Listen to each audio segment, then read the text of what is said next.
so we started our project in 2008.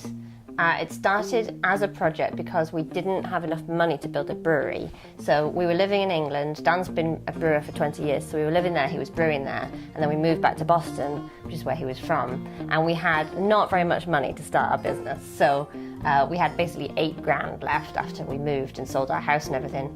So it had to be a project because in all likelihood it wasn't going to last very long. It was probably going to fail. So we thought if it's a project, projects can end. Businesses kind of go bankrupt, but projects can end and change. So we started Pretty Things Beer and Ale project as a sort of brewery rental thing where we go in and we rent other people's breweries to make beer. One of the things that we thought was funny was using this pretty word, which is not a word I would use normally to describe beer and things like that. So mostly we thought it was hilarious. And it also gave us creative possibilities of being sort of the opposite of everybody else in the craft brewing industry. So we draw our own beer labels, and that started out of necessity because we couldn't afford an artist. But it's grown. It very quickly became an important part of how we do Pretty Things, right? Yeah. At the beginning, I thought it was the last nail in the coffin, really.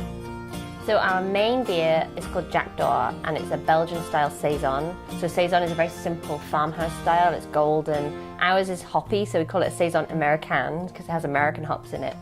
So that's our main beer. Throughout the year, we brew seasonal beers. So we have Fluffy White Rabbits for springtime. We have our Meadowlark IPA that's going to be out later this summer. And sort of just lots of different types of beer. We're very creative. That's why we stay flexible and keep this a project so that we can always brew something new and something a bit different. We brew the beer ourselves. That's the first and most important thing.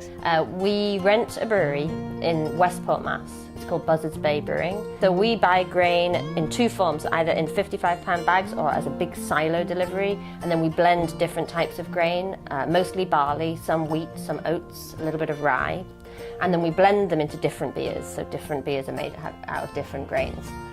So you have to mill the grain, that's something that I do, and then Dan uses that milled grain to brew beer. You're taking barley and you're taking grains that are essentially just starch, and you need to convert that starch to sugar, separate the liquid, and that becomes what you feed the yeast. And the yeast makes alcohol and CO2. So we're kind of a sugar factory. When we say brewing, you're really just making sugar. It has nothing to do with alcohol. So. Then it goes into a fermenter, yeast is added, and then about 3 weeks later we have a finished product. So there's 4 main ingredients in beer. It's hops, which are a weed that grows as a vine, and they provide aroma and bitterness. There's barley, which is an absolutely critical component of beer. Without barley, beer would not exist. It's a grain, obviously. And then water, and then yeast. Those are the 4 ingredients of beer. Without any of those, you can't brew what we think of as beer today. We're really lucky because we have an audience, and it's an audience that sort of happens without us really going out looking for them. And it's keeping us going. I think anybody who's interested in something created locally and something a little bit quirky and a little bit individual should definitely give them a try and just see what you think. Like they're not bland beers. They have a lot of character.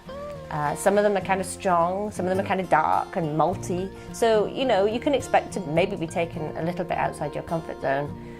But we have a lot of converts who tell me that they used to drink golden beer and now they drink our beers and they love them. So It's definitely fun. It's a fun product. It should be an affordable product. So give it a whirl and see what you think. That sounds right. Yeah.